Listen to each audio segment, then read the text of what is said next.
ለእናንተም ተመልካቾቻችን እንዴት ከረማችሁ? ይህ የህያው ምስክር ሳምንታዊ ቴሌቪዥን ዝግጅታችን እነሆ ጀመረ። ከዚህ በፊት የህይወት ምስክርነቱን ሰጥቶን ነበረ። ፓስተር ውድነህ እንዳይላሉ ይባላል። ፓስተር ውድነህ እንኳን ደህና መጣህ። እንኳን ደህና ቆያችሁ። እንግዲህ ምስክርነትን ከሰጠ በኋላ ከረጅም ጊዜ በኋላ እንደገና መልሰን የተገናኘነውና ወደ ኢትዮጵያ መምጣት ነው ገና። ልክ ነው። አሁን 1-2 ሳምንት ሆኖኛል ከመጣሁ። እዚህ አልነበርኩም። እሺ ወደ ምስክርነታችን እንምጣና ባለፈው ምስክርነት እንግዲህ ከወራት በፊት ነው ምስክርነቱን ያደረግነው። የሃይ ስኩል ላይ ደርሰህ ያኔ ደግሞ የቀይ ሽብርም ጊዜ ነበረ እና ብዙ ችግሮች ነበሩ ብለህ ስለነሱ ያወራህ ነበረ ያቋረጥከው።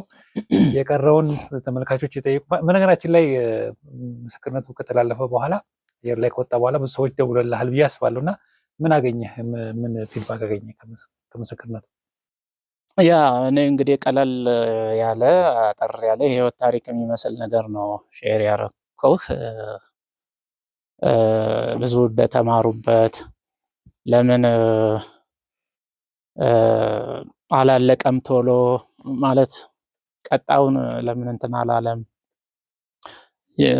እየሰሙት ተቋረጠባቸውና እኔ ያው ወደ ኢትዮጵያ እንደገና ስመለስ ሼር አረጋ እንትን ቀጥለዋለሁ ብዬ አልኳቸውና በጣም ፖዚቲቭ ፊድባክ ነው የሰጡን። አመሰግናለሁ። ግን ያው ሞር ይጠብቁ እንደነበር አይቻለሁ።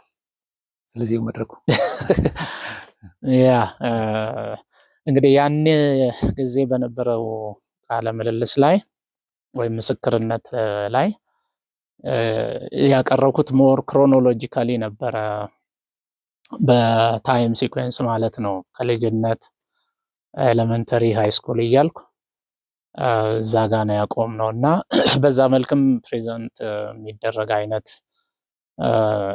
መሆኑ እንግዲህ እሱ ጥሩ ነው ብዬም አስቤ ነው። እና ይሄኛውን ስመጣ ሳስበው አንደኛ ከጊዜም አንጻር፣ ምክንያቱም አሁን ልናገር የምችለው ከሃይ ስኩል እስካሁን ከ30 ምናምን ዓመት በላይ ያለ ነገር ነው። እሱን ሰመራይዝ የሚያደርግልኝ ትምህርትም ሊኖረው ይችላል የሚለውን አቀራረብ ዝም ብዬ ሳስብ ነበርና ስመጣ፣ ስለዚህ በቶፒክ ባረገው ይሻላል በርዕስ ከሃይ ስኩል በኋላ ያለው ህይወቴ ሞር ወይም በሃይ ስኩል ውስጥ ያለው the last few years of my high school time ማለት ነው ጀምሮ ያለው ታሪኬ ከክርስትና ጋር የተገናኘ ነው። ከመንፈሳዊ ነገር ጋር በመኖርም በማገልገልም ያለ ስለሆነ እሱን የሚመለከት ከዛም ስራ እና ትዳር፣ ትምህርት የቀጠሉ ትምህርቶች እነሱን የሚመለከቱ ነገሮች ናቸውና በዛ ውስጥ እኔ እግዚአብሔርን እጅ ያየሁበት እንዴት ሊኖር ይገባል የሚችላል አንድ የክርስትና ህይወት የሚለውን ነገር ነበር እናሳስብ የነበረው። እንደሱ ብናገረው ይሻላልና አንድ ጊዜ ዩኒቨርሲቲ ሰከንድ ይር እያለሁ ላይብራሪ ውስጥ የቴክስት ቡክ ወይም የቤት ስራችን የሬጉላሩን አንብቤ ድክም ሲለኝ ዝም ብዬ ገባሁና አንድ መጽሐፍ መዘዝ አደረኩ።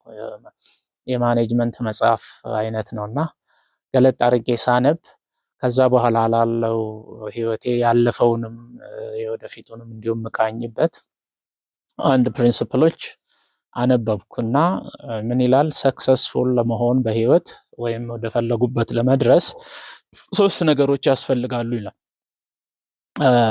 በእንግሊዝኛ ስለነበረ ሐሳቡ እንደዛው ባቀርበው ይሻላል። ኦፖርቹኒቲ አንዱ ነው፣ አቢሊቲ ሁለተኛው ነው፣ አቬይላቢሊቲ ሶስተኛው ነው። እና እድል፣ ችሎታ፣ አቅም፣ ስጦታ ልንለው እንችላለን እና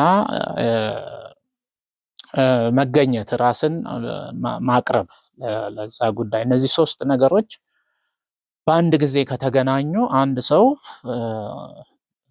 የሆነ ነገር ያሳካል ይላልና ጽፌ ይዣቸው ወጣሁና ከዛ በኋላ ኦልሞስት ወደ ኋላም ያለውን ያሁኑንም የወደፊቱንም ላይፌን በእነኚህ ኤሪያ ላይ ማሰብ ጀመርኩና ከሃይ ስኩል በፊትም ከልጅነትም ጀምሮ በኋላም በስራ ዓለምም በአገልግሎትም ያለውን ነገር ከኦፖርቹኒቲ አኳያ እንዲሁ ስቃኘው እኔ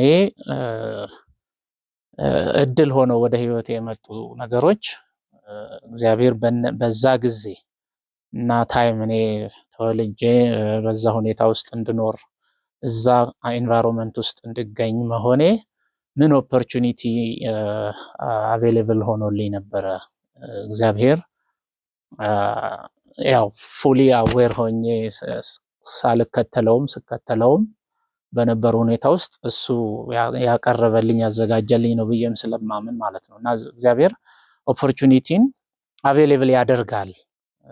እኛ ራሳችንን ለዛ አቅርበን ግራብ ማድረግ እስከቻለን ድረስ እንደ አቅማችን እንደ ችሎታችን ያደርጋል ብዬ ነው የማምነው። እና አንዱ በመጀመሪያ ፋሚሊዬን በጣም እንደ አንድ ጥሩ ቤተሰብ ውስጥ ማደግ እንደቻለ ሰው እንደታደለ ሰው እቆጥራለሁ።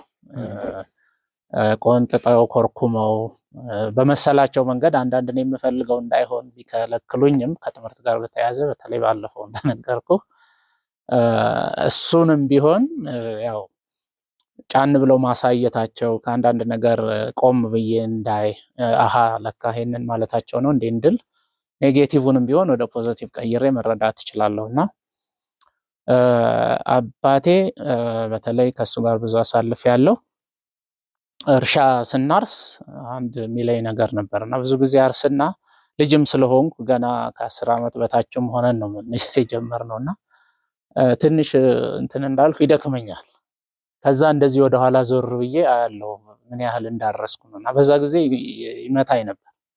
ወደ ኋላ ምን ያህል ሰራሁ ምን ያህል አረስኩ ሳይሆን የቀረህን ነው ማየት ያለብህ እና ከላይ ይሄንን በስንት ሰዓት እጨርሰዋለሁ ዛሬ መስራት ያለብኝን አከናውኛለሁ ወይ ነው ማለት ያለብህ እያለ ከልጅነት በዛ እድሜ አእምሮ ገና ፎርምድ በሚሆንበት በፎርሜሽን ስቴጅ ላይ እንደዚህ አይነት ፕሪንሲፕሎችን እንድማር ማድረጉ እሱ አንድ ትልቅ እድል እንደሆነ ያለውና በተለይ በጣም የማስተውለው አሁን አንዳንዶች አታመሰግንም ይሉኛል። ምክንያቱም ምስጋና ብዙ ጊዜ የተከናወነ የሆነ ነገር ላይ ወደኋላ ማየት ላይ ፎከስ የሚያደርግ ስለሆነ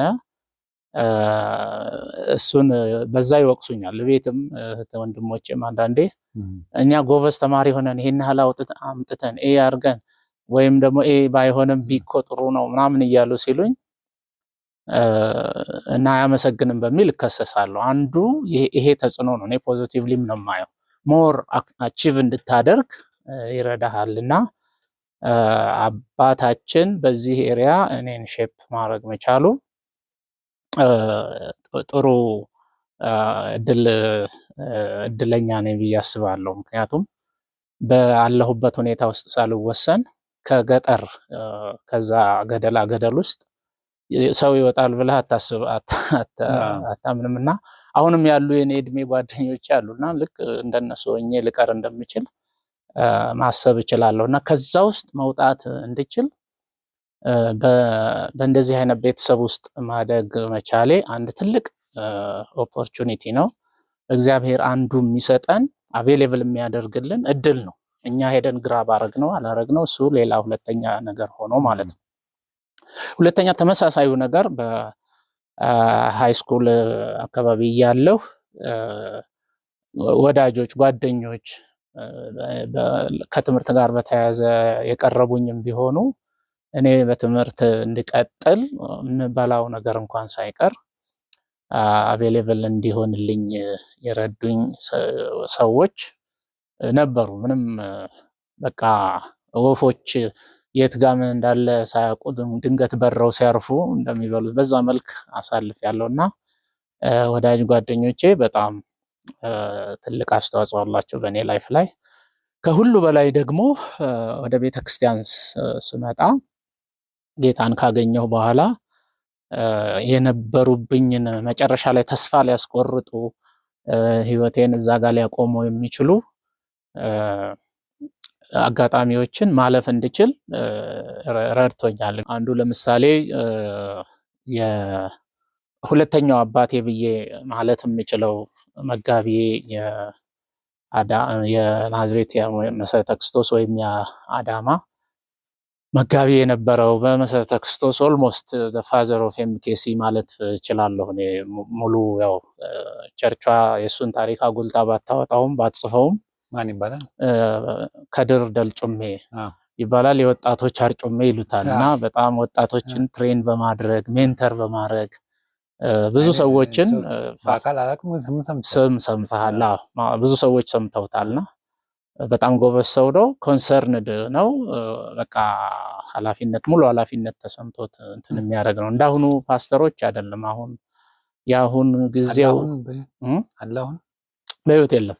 በ99 ላይ አረፈ እና ሰክሰስፉሊ በደንብ ሰርቶ ነው እንትን ያለው እና ምንድነው ከእንደዚህ አይነት አሁን ካልኩህ አባቴ ርቄ ቤተሰብ በሌለበት ሁኔታ ከገጠር እኔን ሊያበላሽ የሚችል የከተማ ኮንቴክስት ውስጥ ገብቼ ስኖር ወላጅ ያስፈልግሃል እና እግዚአብሔር ወይ የሚረዳህ ወይ የሚረዳህን ሰው ነው የሚሰጥህና አንዱ ጌታን በመቀበሌ ምክንያት ሰውም ነው እግዚአብሔር የሰጠኝና እንደ አባት የምፈራው ልክ የሱ ባህሪም አለው። ኦልሞስት የስጋ አባቴ ኃይለኛ ነው፣ ይቆጣሃል፣ ያገባኛል በአንተ ህይወት ነው የሚለው። ለምንድነው ይሄን የለበስከው? ለምንድነው ጸጉርህን እንትን ያረከው? ምናምን ሊልህ ይችላልና ይከታተልሃልም። ያለሁበትም ድረስ እየመጣ የት ሄደ ነው ከነማ ጋር ነው ጓደኞች እነማን ናቸው ጭምር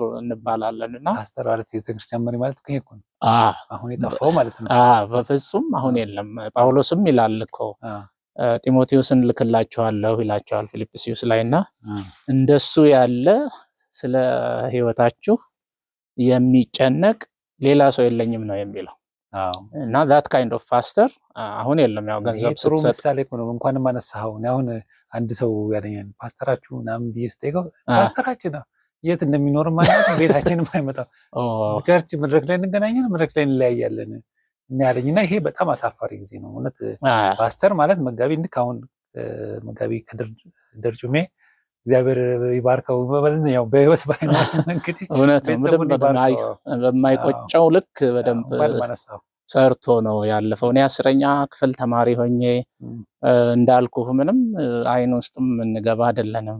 ያለሁበት ጉራንጉር ውስጥ ያለ ቤት ውስጥ መጥቶ ታምሜ ሲጠይቀኝ ሙዝ ምናምን ጭምር እንደዚህ ገዝቶ እንግዲህ አንድ ፕሮግራም ላይ የሚያገለግለኝ እንጂ ከብዙ ትልልቅ ሰዎች ታዋቂ ሰዎች ጋራ እኔ ምንም ትዝ ልልም የሚገባ አይደለም እንዳሁኑ ቢሆን ማለት ነው። ሌሎችም ሲመሰክሩ አውቃለሁ። እኔ የግል ወዳጅ ስለሆነ በሆነ መንገድ አንተ ደስ ስላልከው ሊባል አይችልም።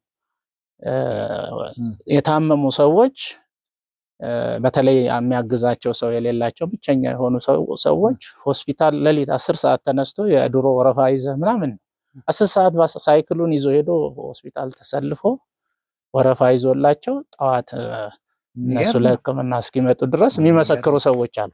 ምናልባት ዩቱብ ምናምን ላይ ካደረግከው ይሄንን ስለ መጋቢ ከድር ደልጩሜ ሰዎች አስተያየታቸውን የግል ምስክርነታቸውን እዛ ቢሰጡ ይችላሉ። ቤተሰቡን ካገኘው እንደውም ስለሱ ታሪክ መስራት አለ በደንብ ብትሰራ ደስ ይለኛል። እኔ ሂስትሪውን ሁሉ ለመጻፍ ብዙ ሙከራ አድርጌ ነበር፣ ግን የማይፈልጉም ቅር የሚላቸውም እንዲወጣ እንዲጎላ የማይፈልጉ ሰዎች ስለነበሩ ለጊዜው እኔም ራቅ ብዬ ነውና እሱን እንደ አባት እግዚአብሔር ሰጠኝ። ያ ፕሮቪዥን የእግዚአብሔር ፕሮቪዥን በጣም በጣም ቫልዩ ማረገው ህይወቴ መንገድ እንዳይስት እስካሁን አሁን ላለሁበት ቦታ ለመድረስ በቃ ትክክለኛው ሃይዌይ ላይ እንዲሆን የረዳኝ ነውና በጣም ጥሩ።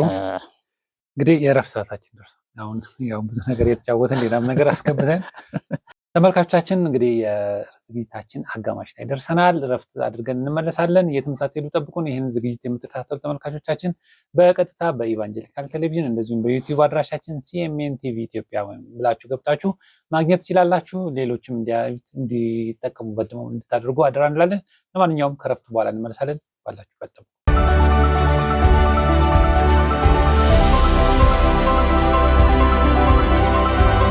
የተወደዳችሁ ተመልካቾቻችን ከረፍት ተመልሰናል። እየተከታተላችሁ የምትገኙት ይኸው ምስክር ሳምንታዊ ቴሌቪዥን ዝግጅታችን ነው። ይህን ዝግጅት ደግሞ በአየር ላይ በኢቫንጀሊካል ቴሌቪዥን ወደ እናንተ ይደርሳል። በዩቲዩብ ደግሞ ሲኤምኤን ቲቪ ኢትዮጵያ ብላችሁ ማግኘት ትችላላችሁ። ለማንኛውም ከረፍት በፊት የጀመርነው የመጋቢ ውድነህ እንዳይላሉ ታሪክና እንደዚሁ የመሰረተ ክርስቶስ ጉዳዮች ተነስተው ነበር ያቋረጥ ነው እና እንግዲህ መሰረተ በተለይ መጋቢ ከድር ታሪክ አንስተልን ነው። እንደዚህ በቤተክርስቲያን ላይ አሻራ ያሳረፉ ሰዎችን ታሪካቸው መነሳት አለበት። በተለይ ካለፉ በኋላ በደንብ ታሪካቸው መነገር አለበት። ለብዙ ትምህርት መሆን አለበት ብዬ አምናለሁ እና እንሰራለን ተጨማሪ እና እስኪ ስንጀምር ስለ መሰረተ ክርስቶስም ስለ ትምህርት ክፍሉም ወይም ስለ ሄድ ኦፊስም ስለ ኮሌጅ አንስተናል እና ወደዛ እንዴት ነው የመጣኸው? ታሪኩን ከዛ ጋር አያይዘ ወደ አገልግሎት እንዴት መጣ? ያ እንዳልኩህ የዚህ ፓስተር ህይወት ቀጥተኛነቱ፣ ግልጽነቱ፣ እውነቱ ላይ ብቻ ፎከስ ማድረጉ፣ ኮምፕሮማይዝ አለማድረጉ እና ሲሪየስነሱ በጣም በጣም አትራክት ያደረገኝ ነበር። ክርስትናውንም በዛ በቃ አንደኛ የስደት ዘመን ስለሆነ ከብዙ ሌሎች ክርስቲያኖች ጋር አትገናኝም። ስለዚህ ፖሊዩትድ ለመበከል ብዙም እድል የለህም እና የባይብል ስተዲ ግሩፖቻችን አሉ። ከዛ እሱ ያስተምረናል። ሌሎች አገልጋዮችም አልፎ አልፎ ይመጣሉ እና ኦልሞስት ክርስትናና ክርስቲያን ማለት ያ እንደሆነ ሆኜ ነው ያደግኩት። እንደገና የአባቴም ጥንካሬ አለ። እሱም ቀጥተኛ ሰው ነው፣ አይዋሽም። ባመነበት የሚኖር አይነት ሰው ነው። ውሸት፣ ማጭበርበር፣ እንደዚህ አይነት ነገር ድሆችን የሚገፉ ሰዎች እንደዚህ ሲያይ በጣም ጣልቃ የሚገባ የእሱ ባልሆነ ጉዳይ ውስጥ ሁሉ ገብቶ መፍትሄ መሆን የሚችልበትን እድል ሁሉ የሚጠቀም ነው እና ከዛ ወጥቼ እዚህም ሰው ጋር ስመጣ ያንን የተማርኩትና በጣም በክርስትና በእንደዚህ አይነት ህይወት ኢንትረስትድ ሆንኩ። ሁለተኛ እኔ ያው የፍልስፍናው ነገር ላይ በጣም ገብቼ ስለነበረ ወይም አስገብተው ይልበል የፈልጌውም ባይሆን ያኔ አዲስ ትኩስ የኮሚኒዝም ሙቭመንት ስለነበር በዛ ምክንያት መንፈሳዊ ነገር በጣም አትራክት አድርጎኛል። እንግዲህ እኔ የማውቀውን ነው ሁሉ ከመንፈሳዊ ነገር ውጭ ሌላ ነገር ማሰብ አልችልም ነበርና ትምህርቴ ላይም አንዳንድ ጊዜ ጥላ ሊያጠላ ሲሞክር ይሄ ዝንባሌ ፓስተሩ ነበረ እንትን የሚለኝና ኋላ በትምህርት ሰነፍ ሆነ። ምክንያቱም አንደኛ እንደምወጣ ይታወቃል። ሃይ ስኩል እያለሁ ዩኒቨርሲቲ አካውንቲንግ ነው የጨረስኩት እና ዩኒቨርሲቲ ከመግባቴ በፊት በትምህርትህ ሰነፍ ብትሆን ከዚህ በፊት ከደበረ አንድ ስቴፕ ወደ ታች ብትወርድ አንድ ኤክስ ብታገኝ ጌታን ነው የምታሰድበው ይለኛል እና የበለጠ በትምህርቴም እንድተጋ ሁለንተናዊ የሆነ ህይወቴ ሙሉ እንዲሆን እና በዛ አቅጣጫ እንዳድግ ይገፋፋኝ ነበር። እኔ ግን ሞር ወደ መንፈሳዊ አደላለሁ። ምክንያቱም ያ ክህደቱ ብዙ ተጽዕኖ አድርጎብኝ አእምሮዬን ኦልሞስት ዳሜጅ አድርጎት ስለነበር ከዛ ሪከቨር ለማድረግ ሞር ወደ መንፈሳዊ ነገር አደላ ነበር እና በዛ ምክንያት the rest of my life በቃ በአገልግሎት የሚለው ውስጤ ዴቨሎፕ አድርጓል። እንደውም 12ኛ ክፍል ማትሪክ ካለፍኩ በኋላ አልገባም ዩኒቨርሲቲ በዚሁ አገልጋይ ነው የምሆነው ብዬ ነበር።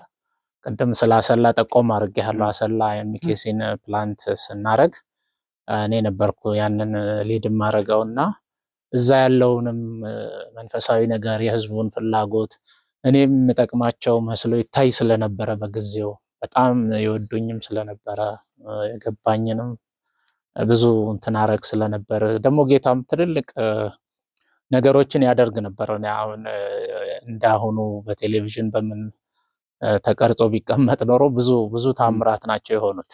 አንዱ የኔን ማይንድ ቻሌንጅ ለማድረግም እግዚአብሔር ሆን ብሎ በእኔ በዛ በትንሹ ሰው ልጅ ወጣት ብዙ ማቹር ባላረገ ባልጨረሰ እድገቱን እንደዛ አይነት ሰው ውስጥ እነዛን ታምራት ማድረጉ በተለይ ከአጋንንት ጋራ ተያይዞ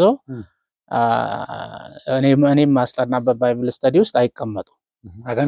አልጸልይም። መጽሐፍ ቅዱስ ከፈታ አድርጌ ሳነብ ይወድቃሉ። ከዛ በኋላ ባይብል ስተዲ ወደ ጸሎት ይቀየራል። አንድ ጊዜ እንደውም ያመማት ልጅ አለች ብለው አሰላ ሉትራን ግቢ ውስጥ ነው ባይብል ስተዲ ተደብቀን የተማሪዎች ዶርም ውስጥ እናረግ ነበር። ያኔ የሉትራን ቸርች ሞር ሊብራልም ስለሆነ ብዙ ስፒሪቹዋል ነገር ፕራክቲስ አያረጉም። ይሄ ፔንቴኮስታል ሳይዱን እና ያን ዕለት ቀረች ማለት አንድ ልጅ እዚህ መምጣት ነበረባት፣ ቀረች አሉ። አንድ ጊዜ አግኝተናታል። ከዛ አሟት ነበረ በጣም። ከዛ ወዲህ ካገኘናት ወዲህ እንዲሆና ምናምን አሉ እና ለምን ቀረች ስላ አይዛ ቸርች ሳትገባ አቀረም። ከዛ በኋላ አሁን እንጸልይ ትመጣለች አሉ። ስንጸልይ ከሉትራን አሰላ ግቢ ውስጥ ካለው ከገባች ከፌሎሺፕ ውስጥ ወጣ ቀጥ ብላ መጣች። እዛ መጣች፣ ጸለይንላት፣ አጋንንት ወጣላት፣ ዳነች። ይነግሩኛል አንዳንዴ ውሸትም ሁሉ ይመስለኝ ነበረ ሲነግሩኝ። እኔ ወደ አሰላ ወደዛ ፕሮግራም ሲሄድ ኦልሞስት ከ1 ኪሎ ሜትር ርቀት ላይ አጋንንት ሴንስ አድርጎ ጎረቤት ላይ ባይብል ስተዲ የምናደርግበት ቤት አለ። እሱ ጎረቤቱ ያለው በግድግዳ ነው የሚለያዩት። አጋንንት ያለባቸው እናት አሉ። ኃይል ያስቸግራቸዋል፣ ቤተሰባቸውን ሁሉ ይረብሻሉ፣ ባላቸውን ይደበድባሉ። በቃ በጣም ከባድ ችግር ያለባቸው ናቸው። እና እዛ ስንጸልይ እዛ ይጮህ ነበረ አጋንንቱ ማለት ነው፣ እኛ እዚህ ቤት ፕሮግራም ስናደርግ። ከዛ በኋላ 1 ቀን 2 ቀን በዛ መልክ ከሆነ በኋላ ሌላ ጊዜ በሳምንት 1 ቀን ነው እሑድ እዛ የምሄደው። ሌላ ጊዜ እዛ እኔ ወደ ፕሮግራም ስመጣ ከመድረሴ ስንት ደቂቃ በፊት ያውቃሉ እዚህ ጋር ደርሷል ምናምን ብላ እናታችን ቤቱን ለቃ ሄደች ይሉኛል። ልጆቻቸው እዛ ቤት ይመጣሉ። መጨረሻ ያው ሴትዮዋም ተፈውሰው ቤቱም ከተማሪዎች ቤት ወደ እነሱ ቤት አዞር ነው። ትልቅ ሳሎንም ስለነበራቸው ፋሚሊም ስለሆኑ ቸርቿ እዛ ቤት ውስጥ ነው እንደውም ያሰላ የተተከለችው። እና እኔ ክህደቱ ይሄ የኮሙኒዝሙ ተጽዕኖ መንፈሳዊ ነገር ውሸት ነው የሚለው ቁስ ነው እንጂ መንፈስ አይደለም ዋናው ምናምን የሚለው ነገር የትኛው ነው ነው the basic question of philosophy is what is primary ይባል ነበርና የሚቀድመው ሐሳብ ነው አይዲያ ነው መንፈስ ነው መንፈሳዊው ነው ወይስ ቁስ ነው? የኮሙኒዝም አስተሳሰብ የኮሙኒዝም እሱ ስለነበረ መንፈስና መንፈሳዊ ነገር ለመረዳት አእምሮዬ በጣም ይቸገር ነበር። ልክደው በማልችለው ሁኔታ እስኪ ሰለቸኝ ድረስ ውድነህን ጥሩ እየተባለ ማለት ነው በከተማው አጋንንት እሱ ካልመጣ አልወጣም እስከሚል ድረስ በኋላ እኔንም ወደ ሌላ ነገር እንዳይወስደኝ እስክፈራ ድረስ ደረሰ። መጨረሻ ፊዚካሊም ደከመኝ። በቃ ጉሮሮዬም ምንም ከእሱ ጋር ስትታገል እና እግዚአብሔር በቃኝ ብዬ ነው ከዛ ድግግሞሽ ውስጥ እንትን ያልኩትና አሁን የለም ማለት ነው። አይ የለም ማለት አይደለም። ማለት ብዙ ጊዜ ሰዎች ሲናገሩ እጠይቃቸዋለሁ ድሮ እንደዚህ ያደርግ ነበር ሲሉ እንደ መንፈስ ቅዱስ እኮ ትናንትናም ዛሬም ያው ነው እና ዛሬ ለምን የለም እላለሁ። ያው ነው። አይ ምንድነው ያው እንግዲህ የተለያየ ኤክስፕላኔሽን ሊኖራቸው ይችላል። ሰዎች ድሮ እንደዚህ አጋንንት እያሳደዱ እነሱ ባለበት እንትን ማለት እንደዛ አይነት አንደኛ ኮንቴክስቴም ተቀየረ። ዩኒቨርሲቲ ስገባ ኦልሞስት የምሆነው ከተማሪ ጋር ነው። በእርግጥ እንደዛ ያጋጥመንም እንጂ ብዙ ገጠርም ከተማ ውስጥ እንደነበረው አይደለም እንጂ ስቲል ነው ይገጥመናልና በጣም በመጸለይ በማመን እንድቀጥል ዩኒቨርሲቲም ስገባ ሳይኮሎጂም ፊሎሶፊም የሚያስተምሩ አስተማሪዎቼ ቻሌንጅ ሊያደርጉኝ ሲሞክሩ በፍጹም እንዳይገባኝ እነሱ የሚሉት ነገር እንዳልቀበለው። ምክንያቱም በዛ ሌቭል ኤክስፕሌን ሊያደርጉልኝ አይችሉም። ሳይኮሎጂካል ነው እንደዚህ እድናለሁ ብለው ካሰቡ ካመኑ ምናምን እኔ ያበደ ሰው እኔንም መንፈሳዊ ነገርም ማያቅ ምንም እንደዛ አይነት ሰው ሲድን አውቃለሁ። ምንም ቀድሞ አስቦ በኋላ ከሰብኮንሽስ ማይንድ ውስጥ ከኋላ ተስቦ መጥቶ ነው የኛው እንዲሆነው ምናምን የሚሉት በፍጹም ሊገባኝ በማይችል መልክ እስከዛሬ ማልክደውን ትልቅ ማህተም ነው ውስጤ እግዚአብሔር ያስቀመጠው። አሁንም በሙሉ ስልጣን ነው ማምነው እኔ በማዘዝ አምናለሁ። አስረን አልወጣ ያለ አጋንንት ጾም ጸሎት ያስፈልገዋል ብለን የገመትነውን እስክንጾም እስክንጸልይ ድረስ አስረነው እንሄዳለን። አይንቀሳቀስም። ውድነህ አስሮኛል ብሎ ቤት ውስጥ ቁጭ ብሎ ውሎ እስከ ማታ የጠበቀኝን ታማሚ አስታውሳለሁ። እኔ ሃይ ስኩል እያለሁ ማለት ነው። ምክንያቱም እየጸለይን የትምህርት ሰዓት ደረሰ። ስለዚህ ከዚህች ወንበር እንዳትንቀሳቀስ ብለን ጥለነው ከጓደኞች ጋር ወደ ትምህርት ቤት ሄድን። 11 ሰዓት ማታ እስክንመጣ ድረስ በቦታው አግኝተናልና የጌታን ስልጣን የስሙን ኃይል በደንብ አድርገን ያየንበት ትልቅ የአገልግሎት ጊዜ ነውና በጣም አስታውሰዋለሁ። እሱ ወደ አገልግሎትና ወደ መንፈሳዊ ነገር ኢንትረስትድ እንደሆን ኦልሞስት በቃ ከዚህ ሌላ ቫልዩብል መሆንበት የተሻለ አስተዋጽኦ ማበረክትበት ሞያ በለው ምን የለኝም እስከምል ድረስ ማለት ነው። መልስ መስጠት ከቻሉ፣ ለታመሙ ጸልዬ መፈወስ ከቻሉ፣ ግራ ለገባቸው ጥያቄያቸውን መመለስ ከቻልኩ፣ እኔ ደግሞ በዚህ ደስታ ውስጥ መቀጠል መኖር ከቻልኩ ከዚህ የተሻለ ሄቨን ከየት ይመጣል ብዬ እንደዚህ ሳስብ መጨረሻ ያው የእግዚአብሔርንም ጥሪ ሴንስ አደረግኩኝ እና ዩኒቨርሲቲ አልገባም በዚሁ ነው የምቀጥለው የሚል ለዚህ መጋቢ ሄጄ በፍርሃት ነገርኩት። እና ያኔ ደግሞ ዩኒቨርሲቲ የሚገቡ ሰዎች 3% ነው።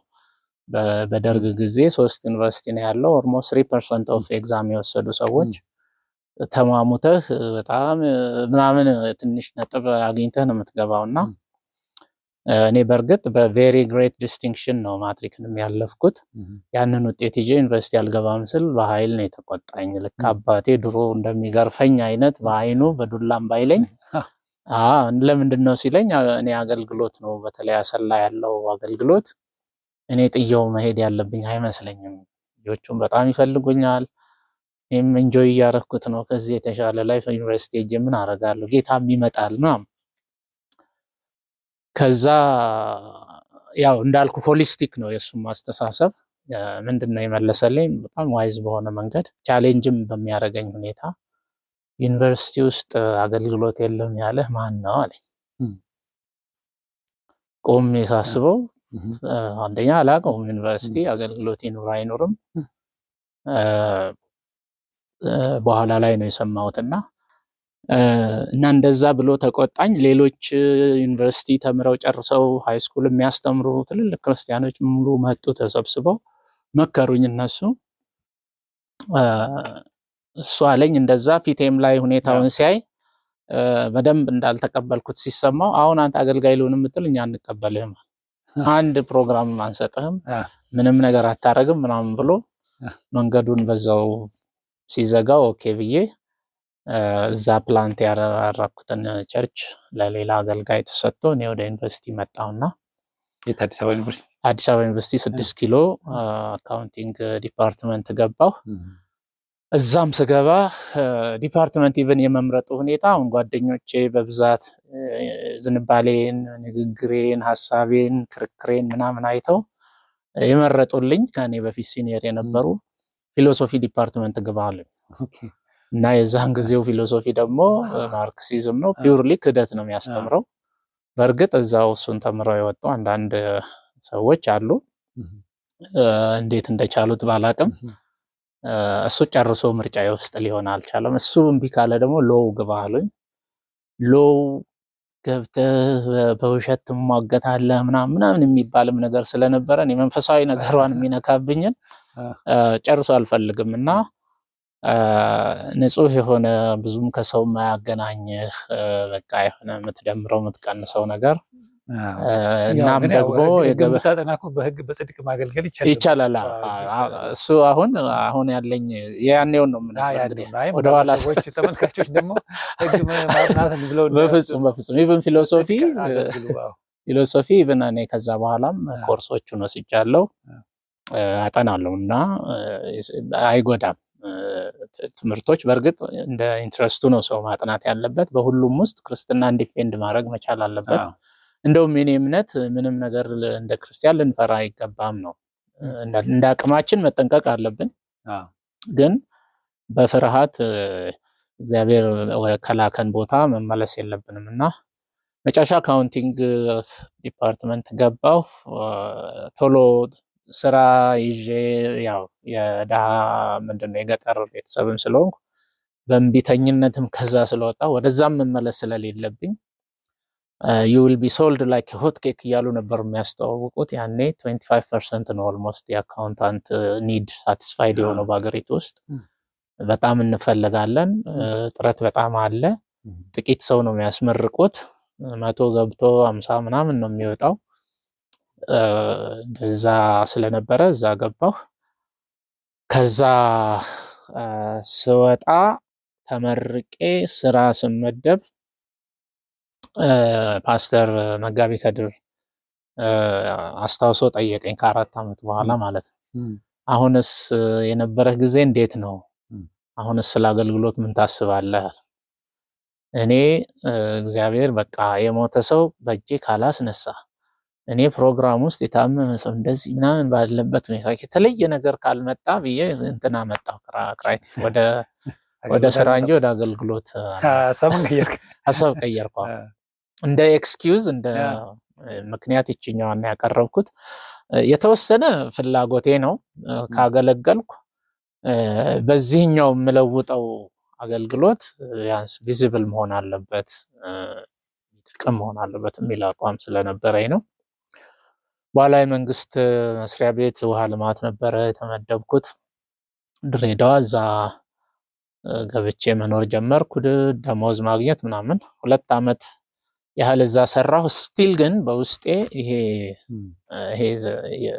ልክ አለ ቦታዬ እንዳለው አንዳንድ ጊዜ ይሰማኝ ነበር። አሁን ይሄ የሆነ ከመሬት ላይ ለመሸሽ መሬትን ለመሸሽ የሆነ ጦጣ ሮጠች የሚል አንድ ተረት አለና ሮጣ ሲደክማት ትቆማለችና ማህበር ጽዋ እንትን ብለው ነው የሚባለውና ሳትከፍል ማምለጧ ነው ጦጣዋና ከዛ ስትቆም አትከፍሊም ትላታለች አሉ። ልክ እንደዛው በሌላ ነገር አእምሮዬን በቃ ወጠርጠር አድርጌ በትርፍ ጊዜ ማገለግል ነበረ። ኦልሞስት የአንድ አጥቢያ እረኝነት ተጠሪ ነበርኩ። አንድ አጥቢያ አውጥተናል ድሬዳዋም እያለሁ በእኔ ኃላፊነት። ድሬዳዋ መሰረተ ክርስቶስ እንትን አጥቢያ ማነው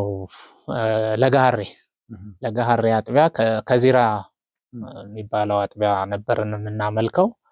ከለጋሃሬ የሚባለው ሰፈር ያሉትን ምዕመናን ሰብስበን ያንን አደራጅተን የእረኝነት መዋቅር የሚባል አለ። ናዝሬቶች በዚህ በጣም ትሬን አድርገውኛል፣ ብዙ አውቀዋለሁ እና በደንብ በዛ ስታይል ያንን ሰርቼ ጥሩ እያገለገል ነው። ይሄ ሁሉ እያለ ግን በቃ ያቺ ነገር ልክ ሁሉ አመስግኜ ስተኛ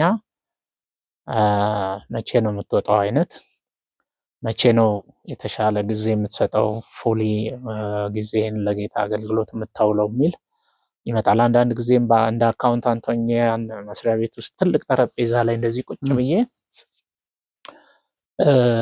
ትንሽ እረፍት የሚመስል ጊዜ ሳገኝ አሁን የሚቀጥለውን ስንት ዓመት እንግዲህ ወደ 30 40 ሊሆን ይችላል እንዲህ ጠረጴዛ ላይ ነው ማሳልፈው ምናምን የሚል ጥያቄ ይመጣና ይኮረኩመኛልና በኋላ ላይ በጣም ማይንዴ በዛ አገልግሎት በሚለው ነገር ተወጠረ። አንዳንድ ነገሮችም ገጠሙኝ። በተለይ አንደኛው በጣም በህይወቴ ሊያሳልፍ የሚችል የመኪና አደጋ ነበርና አልመታኝም። እኔ ሰርቪስ ውስጥ ልገባ አቋርጬ ሲሄድ እንዳያመልጠኝ ሰርቪሱ ከምንኖርበት ነው ፒክ የሚያደርገን ሌላ መኪና በኃይል የሚሮጥ ነበር እና እሱ ውስጥ ኦልሞስት ገባ ነበር ማለት ይቻላል። እየሮጥኩ ከግቢ ስወጣ ልክ መንገድ ነው ያለው፣ ያ መኪናና እኔ ተገናኘ። እኔ ማን ፊቴን እንዳዞረው አላውቅም። መኪናው ወደሚሄድበት ቀድሜው ሮጥኩኝ። ሰውየው ፍሬን ለመያዝ እየሞከረ እኔ ደግሞ በምችለው ፍጥነት እየሮጥኩኝ ሰርቪስ ውስጥ ያሉ ሰዎች ቆመው ይጮሃሉ፣ ኡኡ ይላሉ እና ኃይለኛ ድንጋጤ ነበረ። ከዛ ታች ደርሼ መኪናውን መቆም ሲችል እኔ ዞር መጥቼ ሰርቪስ ውስጥ ገባሁ። አሁንስ የሚል አይነት ይሄ ላይፍ አሁን በዚህ አቅጣጫ ቢልድ አደርገዋለሁ የምትለው በቃ ኢት ካን ኤንድ ኤኒዌር በዚህ መልክና ሚኒንግፉል የሆነ ነገር ሳትሰራ ሊቆም ነው አይደለም የሚል ነገር መጣ። ትንሽ ቆየው። መጨረሻ ላይ አንድ ህልም አለምኩ እንደው አጠር ለማድረግ ከድሬዳዋ በሄሊኮፕተር ወደ አዲስ አበባ በምትመጣ ሄሊኮፕተር ውስጥ ስመጣ በህልሜ ነው። ሄሊኮፕተሯ ሳታርፍ እኔ ከሄሊኮፕተር ውስጥ አዳማ ላይ ስወርድ ከዛ እሷ ወደ አዲስ አበባ ስትመጣ እሱን ህልም አየሁ። በጣም ማይረሳ ሁል ጊዜ ሪማይንድ የምሆንበት ነበረ። ከዛም በኋላ ስጸልይ ያው በልቤም እግዚአብሔር ተናገረኝ። እንግዲህ እንደ ጌዲዮን እንትን አመጣሁ ፕሪኮንዲሽን አይነት ነገር። አሁን ለማንም ምንም ሳልናገር ቃየን ጠቅልዬ ቀጥ ብዬ በባቡር ወደ አዳማ እሄዳለሁ። ምን ታረጋለህ ለምን መጣህ ቢሉኝ አገለግል ነው እላቸዋለሁ። ያለ ምንም ጥያቄ ኦኬ ካሉ ጆይን አረጋለሁ። የሆነ እንዲሆን ጠብቅ ቆይ ወደዚህ ምናምን የሚል ነገር ከመጣ ግን ሁለተኛ ይሄን ነገር ወደ ከአእምሮዬ እንድትሰርዝ ነው የምፈልገው ብዬ ጸልዬ መጣሁ። ለአንድ ጓደኛዬ ብቻ ነው የነገርኩት። መስሪያ ቤትም አልነገርኳቸውም። ፈቃድም አልወሰድኩም። ግማሽ 17 ቀን ሰርቻለሁ። 17 ቀን ደሞዝ አለ። እቃም ብዙ የለኝም። ድርጅቱ ነበረ ቤትም የሰጠን ፈርኒሽድ የሆነ ቤት ነው። እኔ የዩኒቨርሲቲ አንሶላዬን ይዤ ነው የሄድኩት። ድሬዳዋም ሌላ ነገር ብዙ አያስፈልግም። እንደውም ብርድ ልብሱን ወደ ገጠር ነው የላኩት እዛ ስለማያስፈልግ። ስለዚህ አንሶላዬን በሻንጣ አረኩና አንድ ቴፕ አለች እሷን ይዤ ያለኝ ንብረት እሱ ነው ወደ አዳማ መጣሁ። ከዛ አምልኮ ምንም እንደዛ ተካፍለን መንግስት እንደተለወጠ ነው፣ ቸርች ተከፍቷል ምናምን እንደዚህ ትንሽ ወሮሮ የሚላል አንድ አጥቢያ ብቻ ነው ያለው። መጋቢው አየኝ። ለምን መጣህ ሲለኝ ላገለግል ነው አልኩት። እንፈልግሃለን በዚህ ቀን አለ። ከዛ ሄድኩኝ። ብዙ ጭቅጭቅም አልነበረም። አክሴፕት አደረጉኝ። ወንጌላዊ ሆኜ አዳማ ላይ ያለው የመሰረተ ክርስቶስ በኢትዮጵያ 86 ዓመተ ምህረት አገልግሎት ጀመርኩ። እንደዛ ነው የአገልግሎት ጉዞ ሲጀምር። የቀረን ጊዜ በጣም አጭር ስለሆነ እስቲ ወደ መሰረተ ክርስቶስ ዋና ቢሮ እንዴት እንደመጣ ወደ ኮሌጁ እንዴት በትንሽ ደቂቃ ነች ያለች። ዋና ቢሮ እዛ 3 ዓመት አገለገልኩና አዳማ ላይ እንግሊዝኛ ምንም ስለምችል እያነበብኩ ብዙ ትምህርት አያስፈልግም በቃ ቸርች በምትሰጠኝ በአንዳንድ ነገር አገለግላለሁ የሚል እንትን ነበረኝና አገልግሎቱ ላይ አንዳንድ ጥያቄዎች መመለስ ያስቸግረኝ፣ የተለያዩ ቪዎች እንደዛ በፊት ለፊቴ ሲመጡ እኔም መጽሐፍ አነባለሁ፣ መርጬ ማንበብ አልችልም። ሁሉንም ነው የማነበው። አንዱ ከሌላው ይጋጭብኛል። ሪኮንሳይል ማድረግ አልቻልኩም። ግሪኩ ምናምን ይሉኛል። እዛ ጋር ቆማለሁ ከኦተሮቹ ጋር ከጸሐፊዎቹ ጋር ዲስከስ ማድረግ አልቻልኩም እና ኦኬ አሁን በዲፕሎማም ቢሆን ቴዎሎጂ መማር አለብኝ ብዬ ወሰንኩ። መጸለይ ጀመርኩ። እግዚአብሔርም ያው የቤተክርስቲያን መሪዎችን ልብ አዘጋጅቶን ብማርም የሚፈልጉም ስለነበሩ ኒድ እዛ ያለ ክፍተት ትቼ እመጣለሁ። በእርግጥ የኔ ቦታ መተካት አለበት። ቢሆንም መጋቢ አሁንም ፓስተር ከድር እዛ ስለነበረ ለሱ ሼር አረኩት። ለሽማግሌ እነግራለሁ አለ። በዛው አፕሩቭድ ሆኖ ኢቲሲ ኢቫንጀሊካል ቴዎሎጂካል ኮሌጅ ገባሁና እዛ 4 ዓመት መቆየት ነበረብኝ። ግን ኢንቴንሲቭ የሆነ ክላስ ወስጄ እሱን ጨረስኩ በ3 ዓመት። በኋላ ልናገርበት እችላለሁ። እዛው ተመረቅኩ። እዛ ሁለተኛ ቢኤን እዛ ሰራሁ። በተመረቅኩበት ሳምንት ደግሞ እዛው ኢቲሲ ውስጥ ትሰራ የነበረች ሸዋዬ የምትባል ባለቤትም አገኘሁ። 2 ዲግሪ ይዤ ስወጣ እሷን በማግባቴ ምክንያት በእርግጥ እሷ ፈቃደኛ ነበረች አዳማ አብረን ከዚህ እንድንሄድ። ምክንያቱም ማታም ትማራለች፣ የተወሰነ ቀርቷታል፣ ስራዋም እዚህ ነው። አዳማ እሄዳለሁ ብለን ተስማምተናል። ግን አዳማዎች ሁኔታችንን አይተው ያው አንተ እዛ የተሻለ ልታገለግል ትችላለህ ሲሉ ዋናው ቢሮ በወቅቱ ደግሞ ክፍተት ነበር። ጋሽ ስዩም ፓስተር ስዩም ወደ አብያተ ክርስቲያናት ይገባ ስለነበር እሱ ቦታም ክፍት ነበር እና እዛ ዋና ቢሮ ውስጥ የትምህርት ክፍል ኃላፊ ሆኜ ተመደብኩ። 3 ወር ሰራሁ እዛ። 3 ወር ብቻ? አዎ፣ ቅድም እንዳልኩህ ቅድም ማለት ከካሜራ ውጭ ስናወራ እንደነበረው ኮሌጅም ፓርታይም አስተምራለሁ። ያው የትምህርት ክፍል ጋር ይገናኛል። ኮሌጅም ሰው ይፈልጉ ነበረ፣ ሰው አልነበረም። አንድ ፉል ታይም ሰራተኛ ነው ያለው በአካዳሚኩ ሳይድ። እሱ ወደዛ ሙቭ እንዳረግ ጥያቄ ያቀርበልኝ። እኔም ሳየው ከእድሜም ከልምዴም ከሁኔታው ሁሉ ጋር ተያይዞ እዛ ሆኜ ባድግ ይሻለኛል ብዬ ቤተክርስቲያንን አማክሬ መሪዎችን ወደ ኮሌጅ ሙቭ አረግኩ።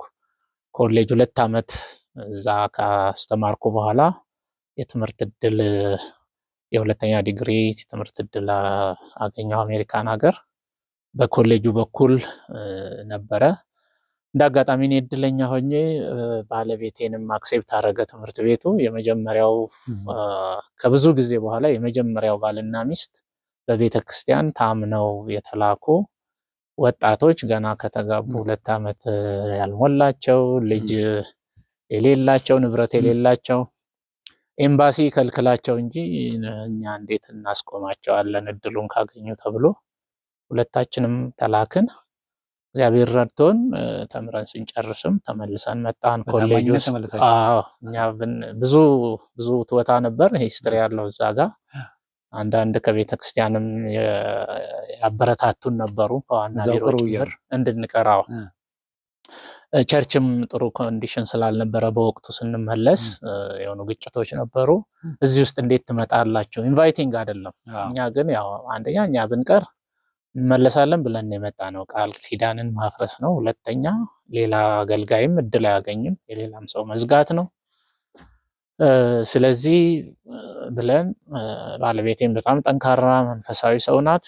ምንም ልቧ እንትን አላለም። ተመልሰን መተን ሁለታችንም እሷ ስቱደንት ዲን እኔ አካዳሚክ ዲን ሆነን ትምህርት ቤቱን በቃ በደንብ ከሁሉ ጋራ ሆነውን ያገለገሉ ሰዎች መሀል ሆነን 4 ዓመት አገለገል። በጣም ጥሩ። እንግዲህ ሰዓታችን አልቋል። ጨረሻ ምናልባት አንድ ደቂቃ ልስጥና መናገር አለብኝ እንደው ምስክር ከመጣው አይቀር፣ ምክንያቱም ከብዙ ጊዜ ቆይታ በኋላ ነው ተመልሰህ መተህም ጥያቄ ያቀረብከውና እንደው እንድሉን እንዳልከለክል መናገር የደረሰው ነገር ካለ። ልክ ነው። እንግዲህ ቅድም ስጀምር ኦፖርቹኒቲ አቢሊቲ እና አቬይላቢሊቲ ብዬ ነበርና እግዚአብሔር ወደ ህይወቴ ካመጣቸው እንደ እድል የምቆጥራቸው ሰዎች መካከል አንዷ ዋናዋ ባለቤቴ ናት። በጣም ጎበዝ ናት፣ ጥሩ ናት፣ ጥሩ ሚስት ናት፣ መንፈሳዊ ናት።